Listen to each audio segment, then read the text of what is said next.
Evening, everybody, and welcome to NUFC 360. I hope everybody has got the breath back from last night's exhilarating game at St James's. As you can see, my name's Daz, and I'm joined by Carl. Hello. Carl was lucky enough to be at the game last night. But before we touch on last night's game, I just wanted to wish Kevin Keegan a speedy recovery. He was manager of Newcastle United when I became a fan. Back in the mid-90s. So he holds a special place in my heart, bringing me into Newcastle United, into the entertainers. Peter Beardsley was the reason I supported Newcastle when he signed in '93, because he played for my hometown, Carlisle United, when I wasn't even born. And my granddad used to talk about him all the time. So that's why I became a Newcastle United fan. So from everyone here at NUFC 360, we wish Kevin Keegan a speedy recovery, and it'd be great to get him at St James's Park once he feels well and fit enough as well. So that's out the way. Regarding last night, there's not much to say that hasn't already been said. I think, especially with the news about Keegan coming out a few hours before the game, I thought it was a 4-3. I mean, it just had to be, didn't it, really? I mean, the amount of time, Newcastle and Keegan, 4-3s, the Liverpools, the Stan typical entertainers game. Yeah, the Stan Collymore goal at Anfield breaking our hearts, and just I've got the image of Keegan and Terry McDermott slumped over the board in front of them. But yeah, I was watching it on the telly back home, and for the first time in a while watching a game on the TV, and obviously you were there, Carl. Feel the atmosphere. I could feel the atmosphere. So you is, I've seen your video as well, mate, when they scored. Oh, literally. I've been watching the highlights of that last goal. Like, it just the noise is electric. But I mean, we'll get into that in a second. Yeah. But so from my point of view, one of the questions I want to ask is how do you feel the team played yesterday? And what do you think? Because I've seen things online saying that when we got the third goal, the place just erupted, and it sounded like it did. Do you feel as though the fans became that 12th man for probably the first time in a while to push them onto that victory? Yeah, I could probably agree with that. Like, especially after that third goal, like literally, it was just like there was almost like a sense. As soon as that penalty got awarded, there also was a bit of a sense of relief, but also like everybody's heart was just in their mouth. Like, what if Bruno doesn't score this? But then once he did, it was like, game on. We've got 9 minutes to get back into this, and well, we obviously did it. Overall, the game, it wasn't the best first half ever. Like, I mean, we've got to give a bit of credit to Daniel Farker and Leeds. They were very organised. Like, they really kept our midfield at bay for most of the game, I would say. But again, I think just the better quality players came through, and we did manage to get it over the line. I think, to be fair, obviously a lot of us in the NUFC 360 chat weren't very happy with the referee performance, which I think that was Leeds 12th man for at least 40 odd minutes in the game. Yeah, but that's putting it nicely.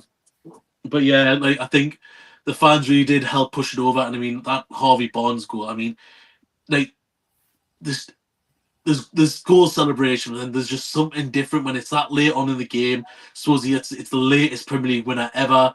It was just the atmosphere. I mean, you got to take account, it's like way past 10 o'clock at night at this point, and the atmosphere is electric. Like, most people would have been well in bed, but they're ready, they were up for it. I think, and that had been Saturday night, half that stadium would have been out in the town and going wild. Oh, 100%. And I can just imagine the noise, the people that were nearby St James's Park, probably miles away, could have heard that roar. And touching on Barnes' goal, I think there's little things that you miss. I think you look at, obviously, the ball's gone out of play. Tino's run and got the ball and has been quick, recycling the ball, giving Bruno time to not be under pressure by the Leeds player to get that ball in. Also, that ball in, it looked as though it may have been a penalty on Botman, because the Leeds lad was all over him. But the effort, the physicality, the desire from Botman himself just to get in front of him and nod that ball back into the mix was good to see. And talking about the penalty, what's Chow? Oh, What's he got to? He's set, getting ready to clear that ball away, head the ball away, gets a nudge, loses his balance, puts his arms out as you do. It's a natural thing to do, and he handles the ball. Like, how's that? It's just we don't seem to be getting the rub of the green with some of these decisions. no.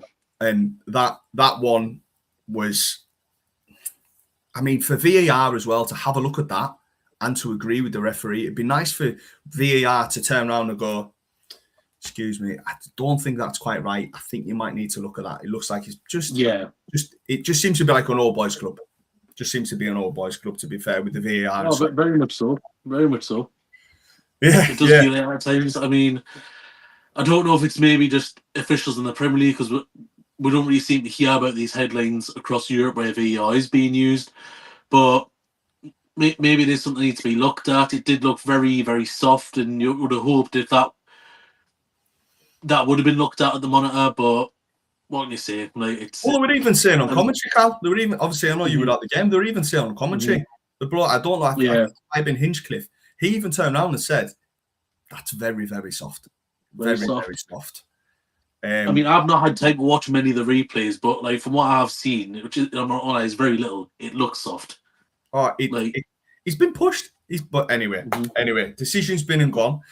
But that's just a couple of things regarding, because Leeds looked as though, for me, they generally play with a wing back system, don't they, with the 3-5-2.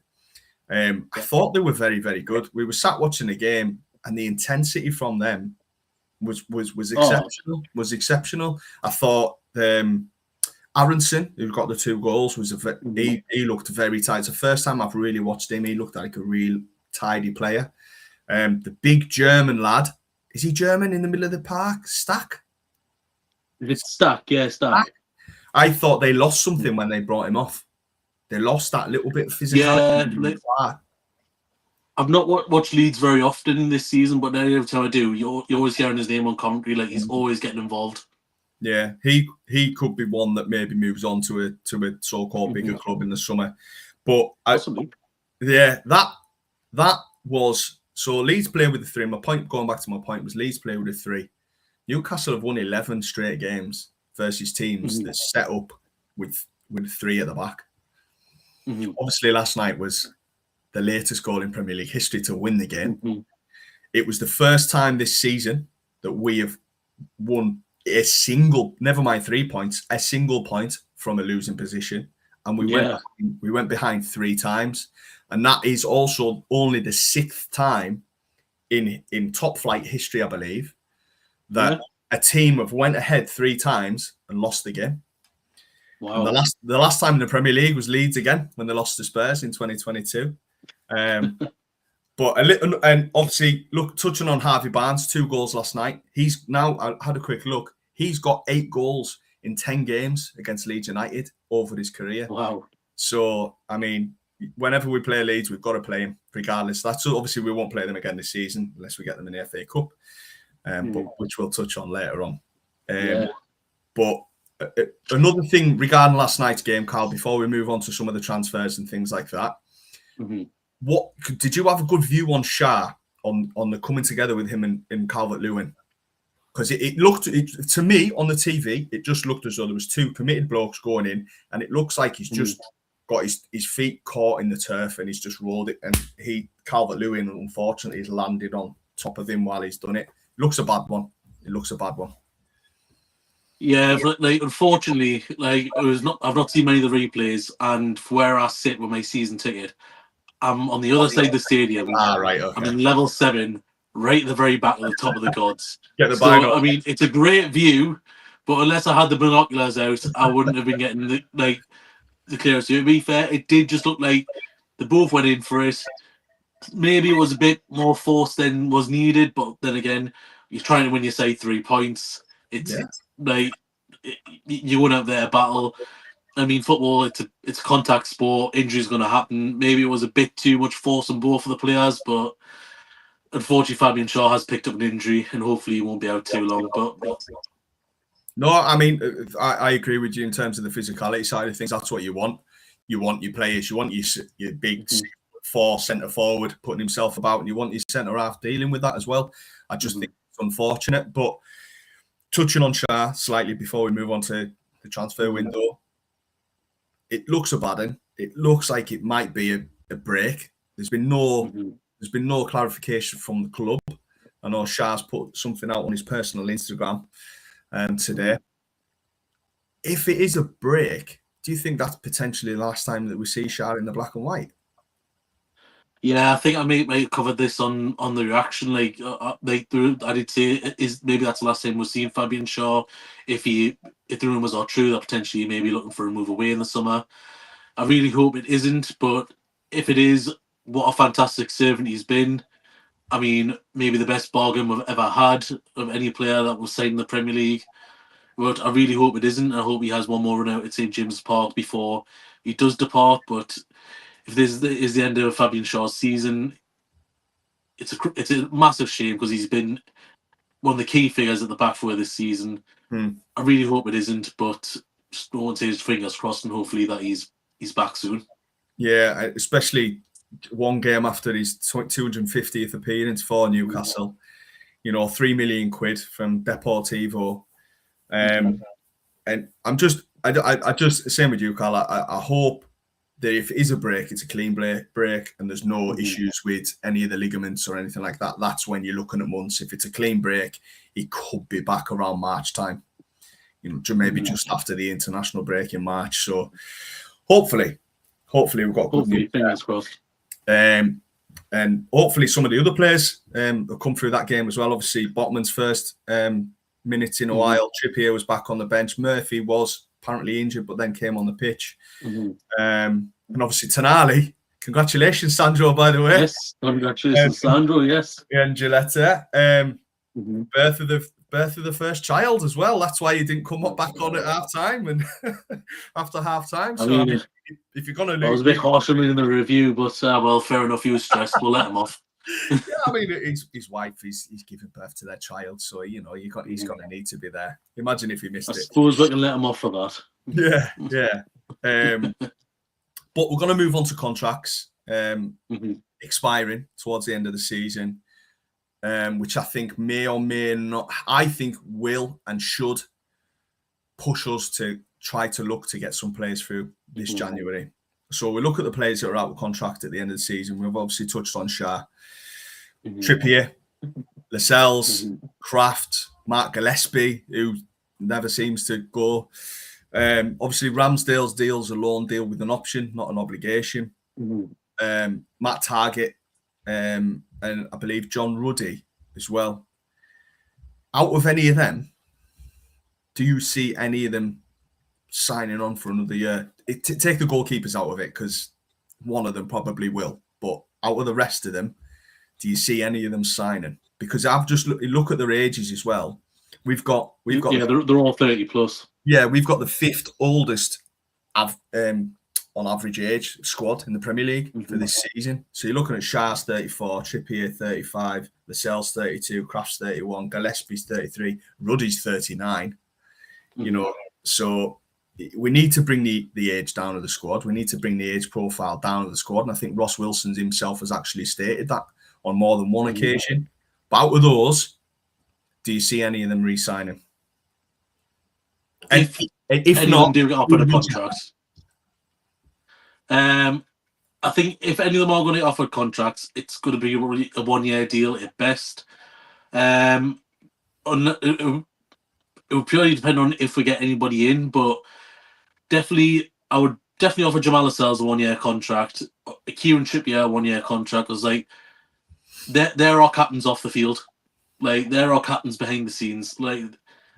Jamal Lascelles is kept things ticking over for a lot of years, during the rough years, after Colaccini left, literally he's been probably one of the driving forces behind the scenes, and I think you can't really knock leadership quality like that.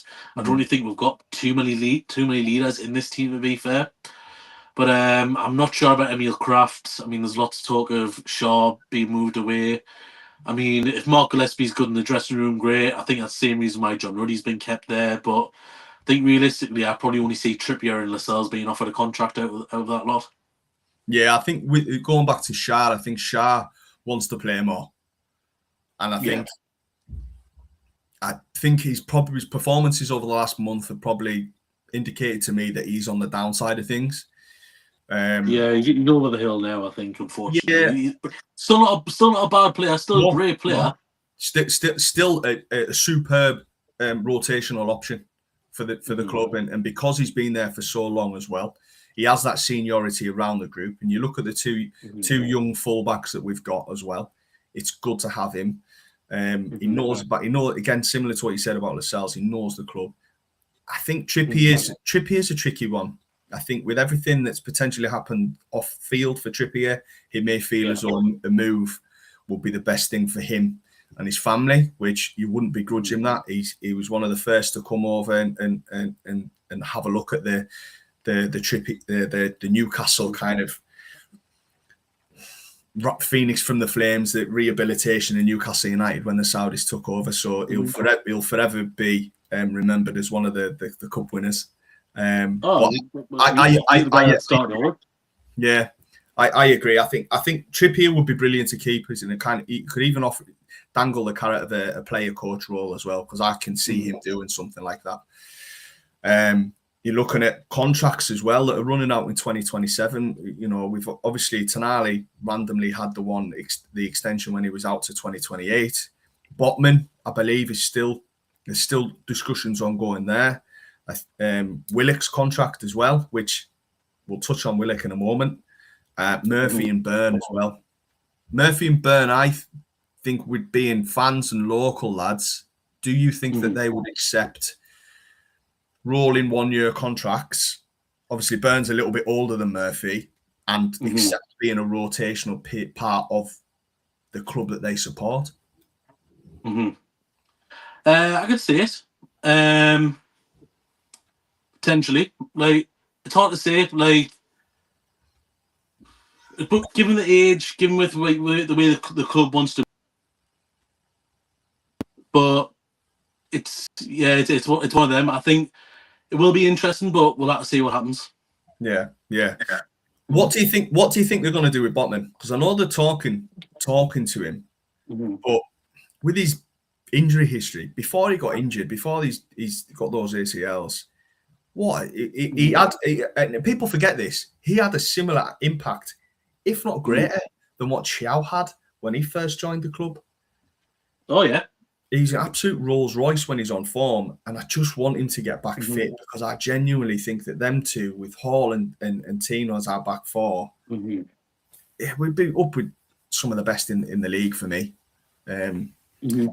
But honestly, it's one of them where like, I wouldn't get back to that level as well, but I am worried that the injuries have caught up with them, and if it has, I think we may be better off capitalising on selling them now, where we can probably make the most money for them, and maybe reinvest in that. I mean, I obviously don't want that to happen, because I want it to be at the club. I want it to be get back to those levels. But I think it's one of those where it's a coin toss. It's 50-50 on what is the right decision. But if it was me, I would maybe take the risk and possibly sell. Yeah, it's one of those. I think you would only sell if you had a replacement coming in. For me, I'd have an open conversation with him, and sit down and be like, listen, your injury history is a little bit concerning. Yeah, we'll do everything we can between now and the end of the season. This is the contract offer as it stands. We'll park that. You just concentrate on getting fit and doing what you do best for the club. And then if he goes on to play another 20 games between now and the end of the season, hopefully it's a few more with decent cup runs, and he plays well, then you may be offering probably he's 20. He's 26, 27, is he? So you're probably looking at probably a 3-year extension onto what he's got now, on similar cash, and with potential incentives. Kind of like, if you play this many games, we'll bump your wage up by this and stuff like that.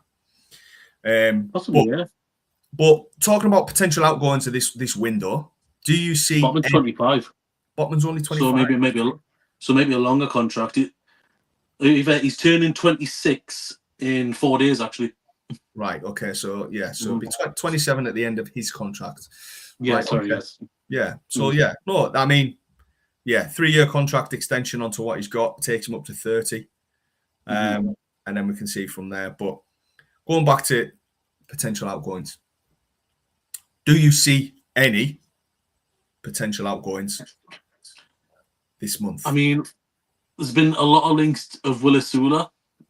So, I mean, obviously, he nearly moved in the last window, but my thought process is if we're looking at getting rid of Willisula, there must be somebody coming. So, whether that be, I mean, we've seen Strand Lawson like being linked with today, and Yeah. the other young Wolves forward, Mane, is it? The young Portuguese lad? Wolves. Yeah. Yep.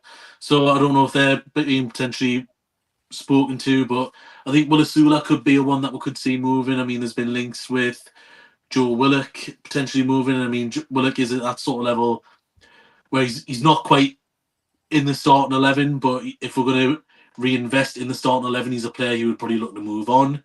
Yeah. So I think if anybody else is going to move, it might be those players who are out of contract. I mean, I don't think we want to get too much money for most of them if we are to sell them, because most of them are 30 plus, but maybe we could see some of those guys moving well to make a quick profit on them. But I think just looking at the headlines that we've seen in the build-up to January, Willisula has been mentioned a lot, and I think Asula and Willock will be the most likely two to go. Yeah, I think especially with Willock is the fact that his contract's up at the end of next season. So you're looking at this year, this January, this summer is probably will be the only time that you really gonna get any money for him. There are strong links with Palace, with Willock as well, and he's a London boy. With Osula, it does look like it's going to be more of a loan with an obligation. I think. I mean, if we get 25 million for Will Osula, we paid 14 for him, I think, a few years ago. It's not a bad profit, and I think they'd be, from what I'm seeing, from what I'm hearing as well, is that I think they'd be quite likely to let Kraft go if they got a decent offer as well, because I think Copenhagen are one of the teams that have been linked with him, and obviously you've got the links with Saudi with Joe Linton, who's going nowhere, and Trippier as well. So I think if we've got another young right back in,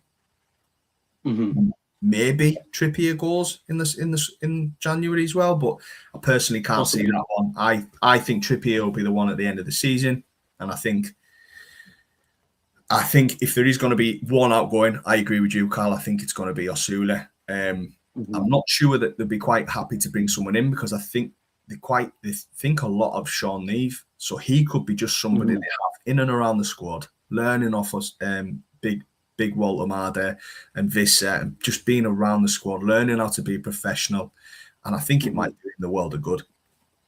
Definitely. But I mean, I asked this question anyway. Couldn't digress a little bit. Could Miley be a long-term answer at centre back? No, definitely not. Like, look, he's like Lewis Miley is a phenomenal footballer. He's great.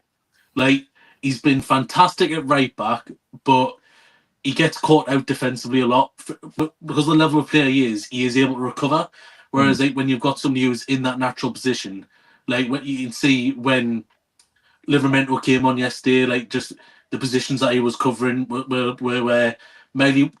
Struggling's not the right word, because he wasn't struggling, but like he was getting caught out. And I think maybe look, if he gets more game time, possibly he could be an option there. But for the level of the player that he is, I think we need to keep him in centre midfield. Have him there is an option if we are in an injury crisis like we are now. But no, definitely not for me. We need to get him back in the midfield as soon as possible. Yeah, I mean, to be fair, unless you're part of the top 6 teams, nobody ever has an injury crisis.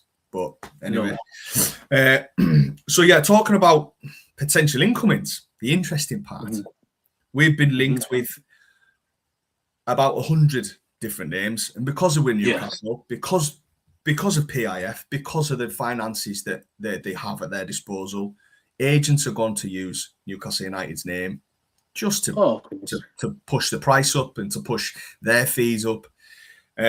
Some of the consistent ones, again, talking about Strand Larsen, that seems to be reoccurring. I think Wolves are quite happy to potentially let him go for £40 million. I've seen that that price marked.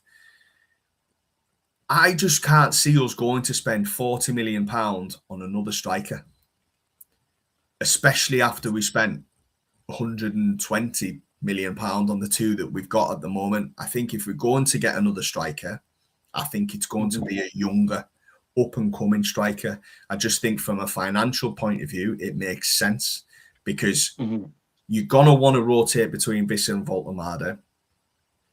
Visser's 30, turned 30 this season. You're not going to get a lot of return on him unless you sell him to Saudi at some point. True.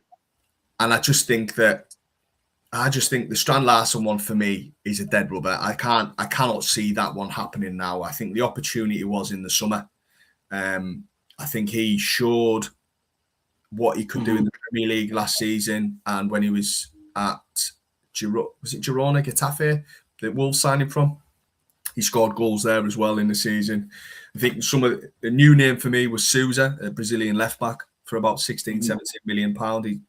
According to the reports, a lot of people are interested in him. A lot of the top Europeans and Spanish teams as well. Obviously, they are European anyway. But some of the ones that are consistently linked, Gallagher, you're looking at Bacola, young attacking midfielder at Marseille, who's only got a year left on his contract and has rejected a new contract offer. So they might be wanting to cash in on him. He's got a lot of games. We're looking at. I'm not going to say I know much about him, to be honest, but I hope he sounds interesting. Yeah, they seem to be looking at the younger profile, and rightly so. We've been linked with Smiths as well. That was a name. Keith Smith is out now. Yeah, we've been linked with him. He's coming up a lot.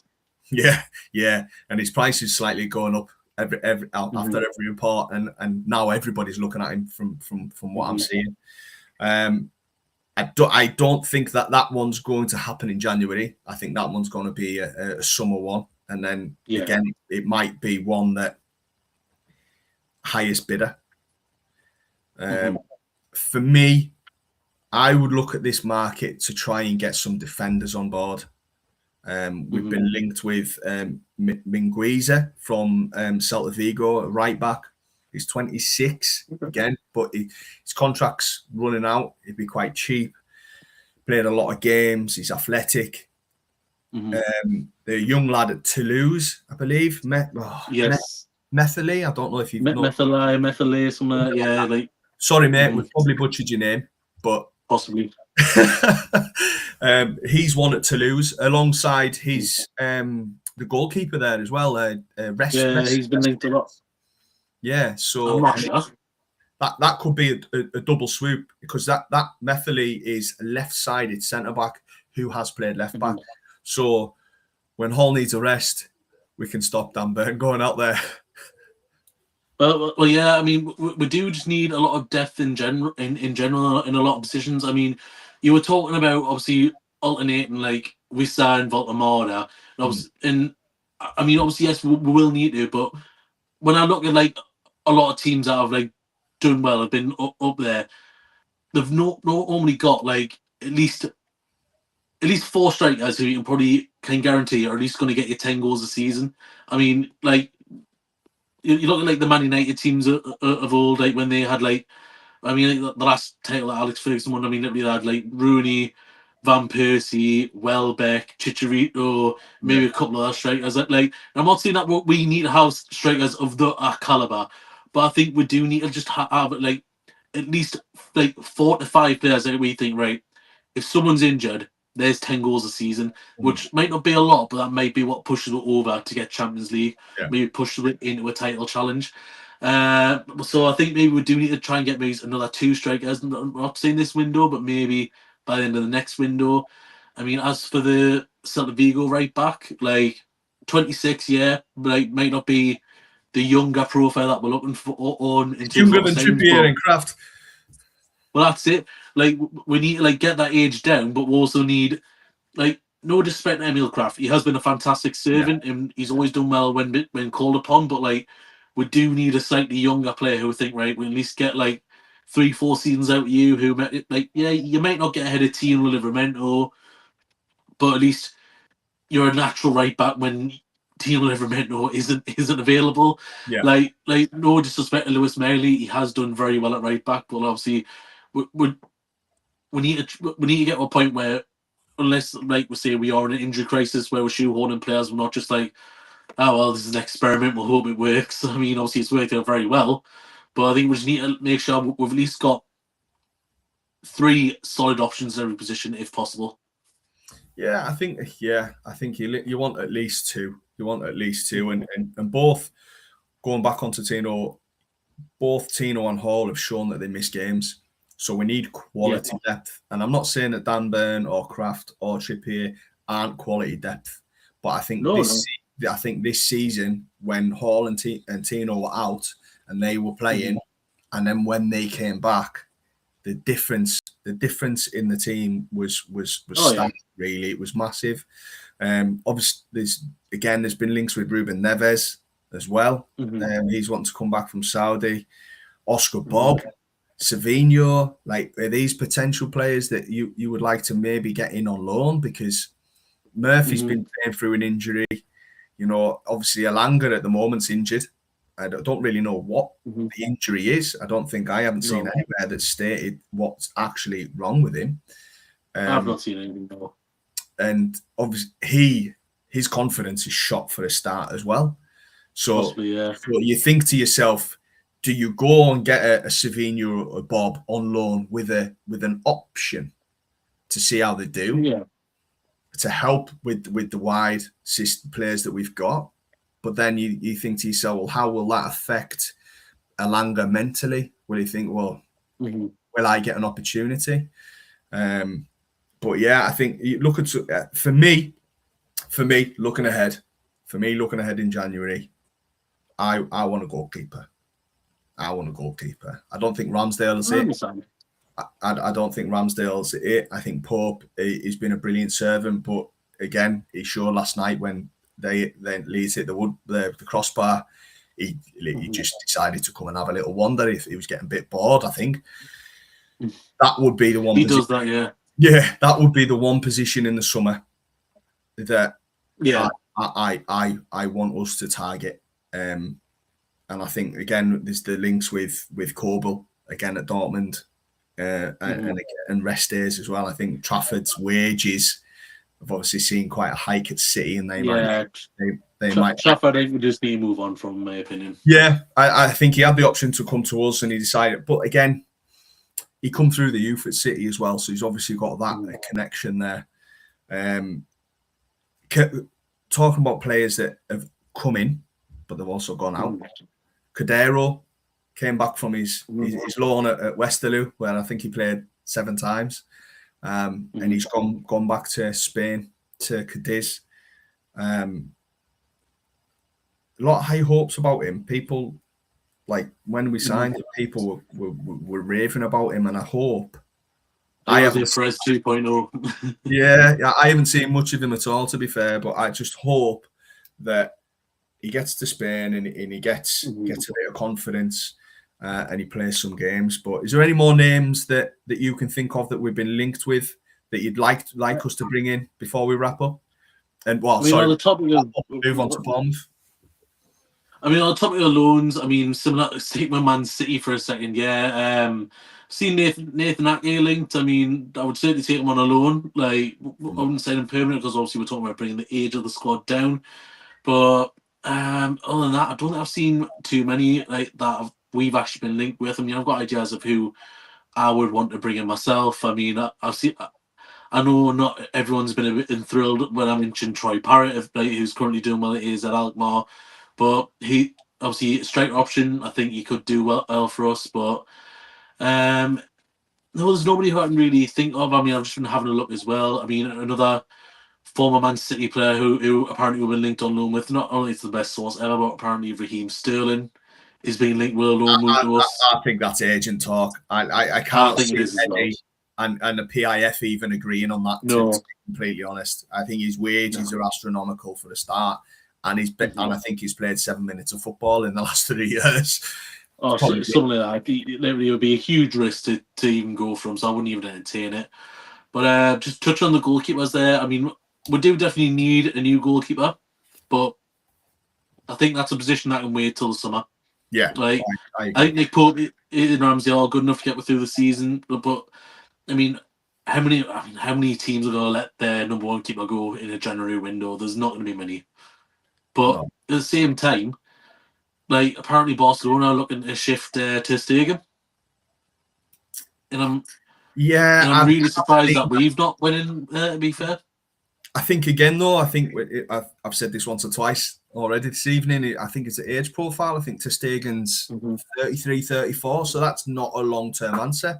And he's going to be on big wages, so you're not going to bring somebody like that in. Or at least I don't think I would for probably not a 1 or 2 year stopgap, because then you have to go again.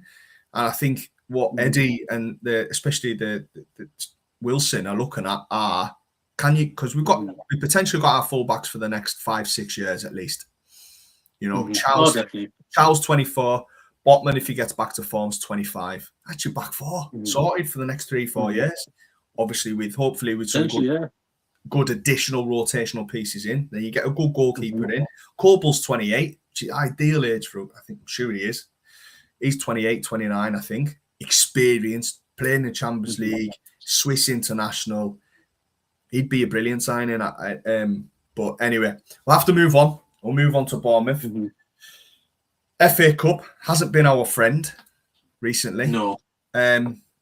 Obviously, we got to the final back-to-back and played two of potentially the greatest Premier League teams back-to-back in each final with Arsenal and Man United. We've reached the quarter-final twice. Where is it? We've reached the quarter-final twice since 2004-2005 season, and that's it. Like, that's been the furthest that we've reached. Both times we played Man City and we lost.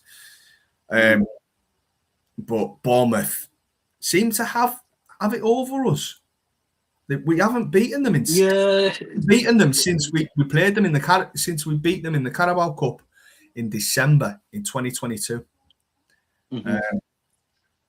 But they've just seen his former side seems to keep haunting him in anyhow, bless him. But to be fair, I think now is a good time to maybe play Bournemouth. We've just lost Semenyo, their best player. So, I mean, now's probably a bit like hit the mile a week, I guess. But maybe that might be what spurs them on to overcome a tough FA Cup fixture. Who knows? Yeah, I mean, Spurs. I mean, I don't want to talk too much about another team, but I think Frank will probably be gone at the end of the season. I'm going to be honest. But yeah, I think, as you say, Semenyo, I'm not sure if that deal it has been confirmed, but I think there's been highly talked of about the Semenyo to Man City. The other lad who scored against us, who likes scoring against us, his dad used to play for us in Clivert. He's in Clivert. Yeah, I believe he's just underwent surgery the last couple of days. Yeah, I believe so. And they're also missing Tyler Adams, who I like a lot, by the way. And the other lad, Christie. So that's their central midfield. I mean, Alex Scott, I like a lot. He's a good football player. You're looking at Truffert as well, the left back, solid. But last night's win against Spurs was their first win in 12 games. Really? Yeah. Ooh. Yeah. So they're not on form, and they've lost some of their players as well. But what do you think about the game then? Are you positive going into it? I mean, I'm reasonably positive. Like, I mean, I think obviously now's a great time to be playing them, as I said. But then my quote unquote worry now is that, like, how is our defense going to cope? Like, we're obviously looking very fragile at left back. We're now looking very fragile at centre back. Like right back's looking a bit better now that we've got Livermento and Livermento in Trippier back fit. Sorry, I should say. Yeah. So I mean, maybe if there is any issues at left back, we can put one of those guys in and maybe bring Miley back into the defence. But then again, if there's an injury at centre back, we're now left with Lewis Miley and potentially Alex Murphy to come in. So I think if we can keep everyone fit, there's no reason why we can't get a win. Like, but I think it's just going to be a lot of ifs and just are we going to be able to like get in? I say get it over the line because we don't really win convincingly very much, but No. I think hopefully we do have enough to get a convincing win at the minute. No, I agree. I think our home record's been tremendous, really. I don't think we've lost at home since the Arsenal game, or was it the Barcelona game? No, we've been all right at home, but just yeah, it has been what was it? Is it 11 games or something like that now? We're unbeaten at home. Something like, as I say, I think it might be the Arsenal game back end of September. They were the last team to beat us at home. But yeah, I do agree. I think there'll be a little bit of rotation. I think you'll probably see Vissa start over Nick. I think Murphy, if he's fit, maybe. I think he'll start with Gordon and Barnes still. And he probably will. And put Barnes on the left, please. Put Gordon on the right. Yeah. I actually want to see Gordon on the right because he's doing what a left winger would normally do. Beat his man and cross the ball, but he's doing it with his left foot and he just doesn't have that same quality of delivery. So why doesn't he just play out wide right? I think me and Jason discussed this. Just play out wide right, Barnes on the left in his little natural position and let Gordon just go at their left back and come inside, go outside, beat him because if you can get to cross him because of his speed, if you touch him, it's a foul, and then we get position. I didn't quite appreciate or really understand Howell's message that he sent about Gordon the other day, saying he doesn't like it. I'm like, you're a football player. You'll do as you're a football player. Like, do as you're told. Play in the position. But this is one thing I was going to say is that for that first goal, it was from Gordon getting the ball in from the right.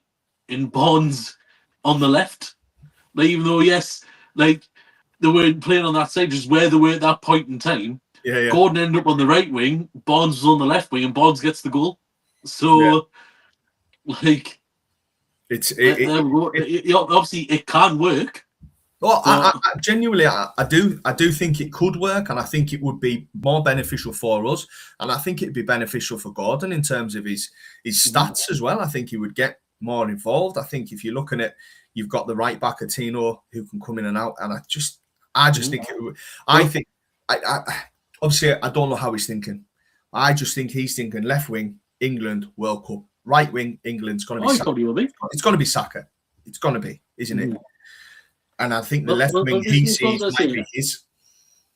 I was just going to say, when he brought Tino there, I feel like when Gordon had his best spell this season was when Tino was at left back.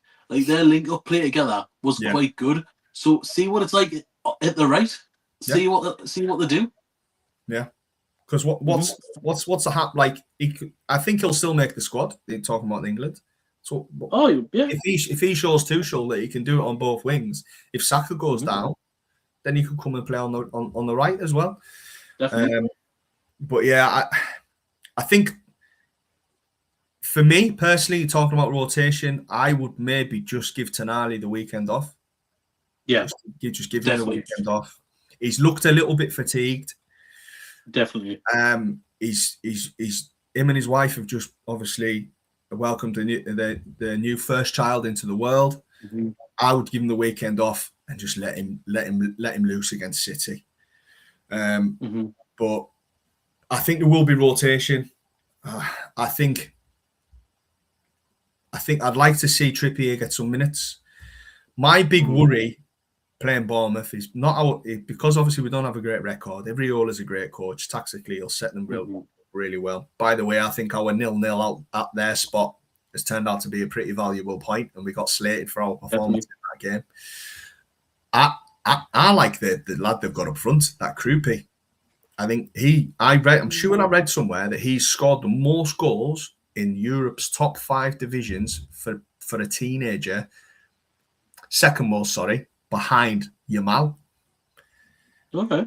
Yeah, I'm sure I read that somewhere. mean- So I apologise if that isn't right, but I'm absolutely certain I read that after the games. It's like he looks like, again, Bournemouth just pull these players from.